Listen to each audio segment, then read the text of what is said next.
Manifestation suite à la mort de cette femme là, dont on parlait avec Luc. Ouais, je voulais juste faire un petit suivi avec Luc pour vous montrer un peu en image puis vous expliquer un peu à quel point que ça a brassé aujourd'hui du côté de Minneapolis. On voit des manifestants là, qui se sont rassemblés, des centaines de manifestants qui se sont rassemblés, oui, autour du décès, c'est-à-dire de la femme de 37 ans.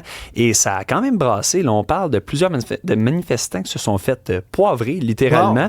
Puis aussi, on a des images un peu plus à vol d'oiseau là, qui en dit...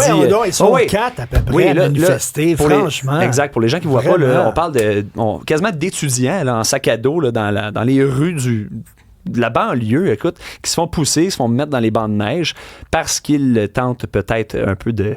Oh, là, on voit aussi... Oui, exactement. Attends une minute, est-ce qu'ils viennent de poudrer un caméraman? Absolument. Oui, c'est ça. Ils viennent de lancer du poivre de Cayenne en face d'un caméraman. Donc, il y a des mesures, on va se dire, quand même assez draconiennes pour des gens qui semblent plutôt inoffensifs présentement du côté ils ont quoi? Ils ont 16 ans, ils sont 4-5 qui ont 16 ans d'une ruelle. Exactement. Donc, on semble voir un danger. Oui, beaucoup de gens il y a un attroupement de personnes autour. Ça l'a fâché la population du côté de Minneapolis. Donc, j'ai bien hâte de voir c'est quoi exactement qui s'est passé. Pourquoi ils étaient là à ce moment-là. On n'en sait pas beaucoup. On va en reparler demain. Alors là, j'ai revu la vidéo, puis c'est quelqu'un qui prenait une photo. Je sais pas si c'était un photographe de presse ou si c'était un kidam qui était là puis qui prenait une photo, mais cela dit, il a envoyé du poivre de Cayenne parce que quelqu'un prenait avec une arme, là, c'était avec une arme. C'est ça. Ouais. Une panne à la sac. Tiens, gadon. Ben oui, donc là, on a appris aujourd'hui que pendant la période des fêtes, du 22 décembre au 4 janvier 2026, ben, il était impossible de prendre un rendez-vous sur la plateforme en ligne. Ça disait, je vais exactement dire le message lorsque vous tentiez d'avoir un rendez-vous. Des problèmes techniques affectent actuellement la prise de rendez-vous et pourraient bloquer l'envoi de votre formulaire. Donc, là, la Société d'État a également dû faire une opération de maintenance le 31 décembre, la veille du jour de l'an, pour s'assurer que tout fonctionne comme il faut, mais le problème n'est pas réglé. C'est encore compliqué. Il y a des plages horaires, des petites plages horaires qui sont disponibles, mais si on voulait en prendre pendant cette période-là, c'était seulement pour après la période des fêtes. Donc, pendant, c'était impossible. Puis, on fait le parallèle aussi au fait que tout le monde toussait pendant le temps des fêtes, tout le monde était malade. Tout le monde était sur le cul. C'est le cas de le dire. Donc, voilà. Puis là, la SAC invite les gens qui n'arrivent pas à prendre un rendez-vous à appeler directement le numéro 1-800-361-7620. Donc, si vous n'êtes pas capable, allez là.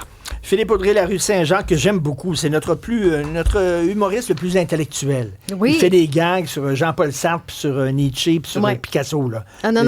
C'est poussé, c'est recherché. Mais moi, je l'adore. Et il est en tournée actuellement en France. La France, plusieurs pays européens, a une vague de froid. Beaucoup de neige, quelques centimètres de neige qui sont tombés. Et il a publié cette vidéo sur ses réseaux sociaux alors qu'il regarde un petit moment sur un plateau français. Je ne sais pas si on a le son. On va écouter le petit extrait. Sur un trottoir enneigé. On va imiter un animal noble, un animal majestueux, un animal que vous aimez, le pingouin. On se penche en avant, on recule un petit peu les fesses, on écarte les pieds, on met les pieds en V. Et puis, avec les mains, on n'a pas les mains dans les poches, on a les mains écartées et on marche à petits pas. Donc,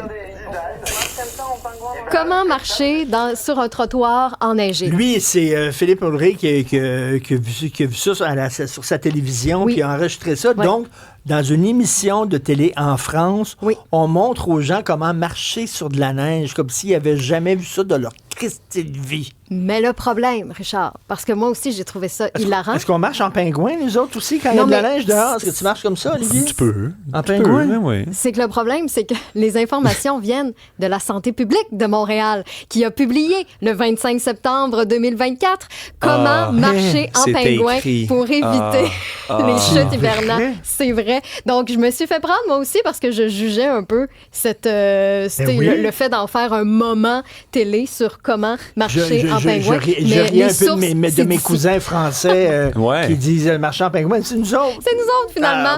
Donc, voilà.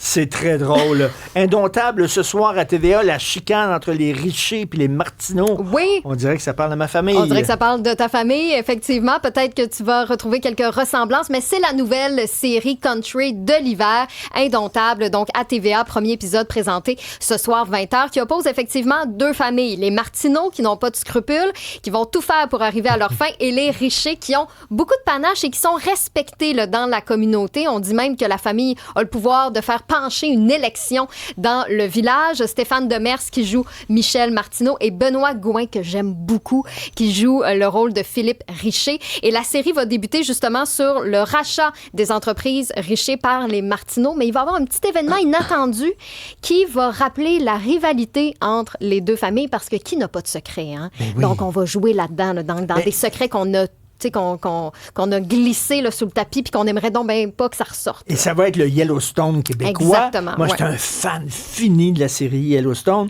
Et c'est le fun de voir une série québécoise qui va exploiter nos beaux paysages. Oui. Ça, là. Je suis d'accord. Pas une autre série qui se passe sur le plateau Mont-Royal, Christy, en ville. T'as raison, des nouveaux décors, des nouveaux paysages. Puis tu sais, oui, il y a des chapeaux de cow-boy et tout ça, mais je pense que l'esprit familial, tu sais, des gens tissés serrés qui se tiennent. Tout le monde peut se reconnaître là-dedans. Ah, oui. Effectivement. Donc, ça commence ce soir, 20h, et chaque épisode va être mis le lendemain, donc dès demain sur la plateforme Illico Plus. Mais là, il nous force à choisir entre les deux familles. C'est comme si tu me disais, qu'est-ce que t'aimes mieux, ton père ou ton père? Ben oui. Ça va être difficile. On a toujours un préféré, non? Hâte de voir ça. Pour d'autres nouvelles, on a toujours un préféré. je sais pas. Est-ce que les parents peuvent dire j'ai un enfant préféré, j'ai 2 enfants, mais il y en a un que je préfère à l'autre? Pas sûr. Non, ça serait pas. C'est de l'amour inconditionnel. Pour d'autres nouvelles du genre, allez sur le site et l'application cube.ca.